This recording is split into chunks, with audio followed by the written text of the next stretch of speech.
हर वर्ष की तरह इस बार भी अहमदाबाद आश्रम में दिवाली का पावन पर्व अत्यंत भव्यता और दिव्यता से मनाया गया। लेकिन इस बार कुछ खास हुआ जब देश के 5 प्रमुख पत्रकारों ने स्वयं इस शिविर में पहुंचकर अपने कैमरों से सच्चाई को कैद किया।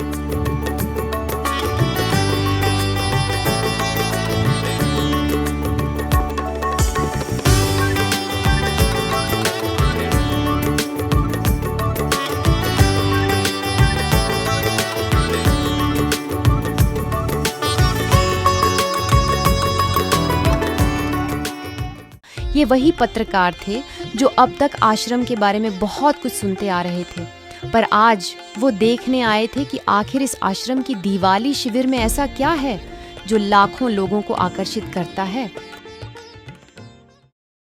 हाल ही में आसाराम बापूजी को राजस्थान हाई कोर्ट से 6 महीने की अंतरिम बेल मिल गई है और अभी गुजरात हाई कोर्ट से उन्हें रेगुलर SOS बेल मिलना बाकी है।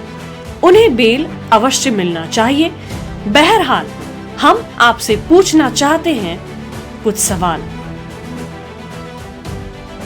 नमस्कार। आज हम आपसे पूछेंगे 5 सवाल जिसमें छिपा है ऐसा कड़वा सच जो आपकी अंतरात्मा को झकझोर के रख देगा।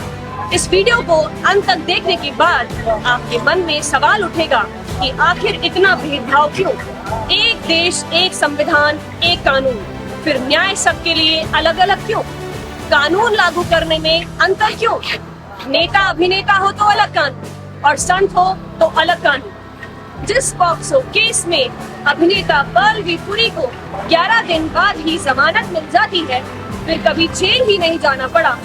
जिस पॉक्सो केस में 6 बार सांसद रहे बृजभूषण सिंह पर लगाया पॉक्सो केस ही रद्द हो जाता है, ठीक वैसे ही मामले में आसाराम बापू बीते 12 सालों से जेल की सजा काट रहे हैं। सवाल ये उठता है, क्या कानून सबके लिए समान है?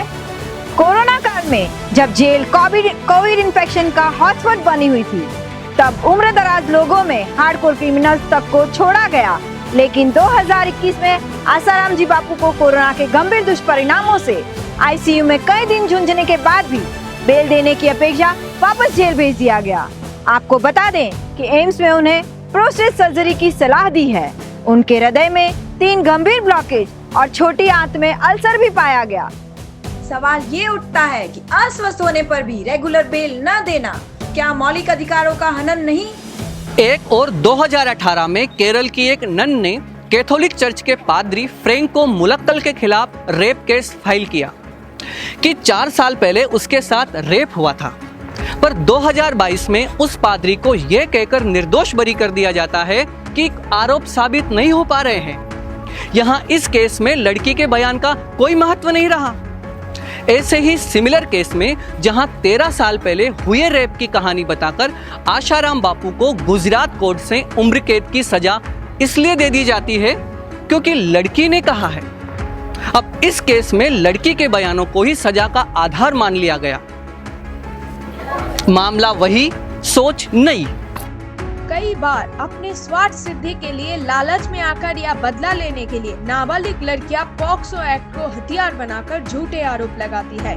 ये बात दिल्ली के एक रिपोर्ट से सिद्ध हो रही है। जुलाई 2025 में प्रकाशित एक रिपोर्ट के अनुसार दिल्ली में पॉक्सो के 5 साल से अधिक पुराने मामलों में 57% आरोपियों को बरी कर दिया गया। 2016 के पहले 6 महीनों में दिल्ली की अदालतों ने पॉक्सो के तहत दर्ज मामलों में से केवल 18.49% यानी 20 से भी कम में दोष सिद्धि की थी। इससे ये सिद्ध हो रहा है कि रेप केस पॉक्सो एक्ट के मामले अधिकांश झूठे स्थापित हो रहे हैं। इन सवालों के जवाब हमें कौन देगा?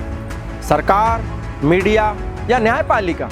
संत आसाराम जी बापू को न्याय आखिर कौन देगा? फैसला आप कीजिए, निर्दोष कौन और दोषी कौन? बापूजी के द्वारा अनेक सेवा कार्य आज तक किए जा रहे हैं। जानने के लिए डिस्क्रिप्शन में दी गई लिंक पर क्लिक करें।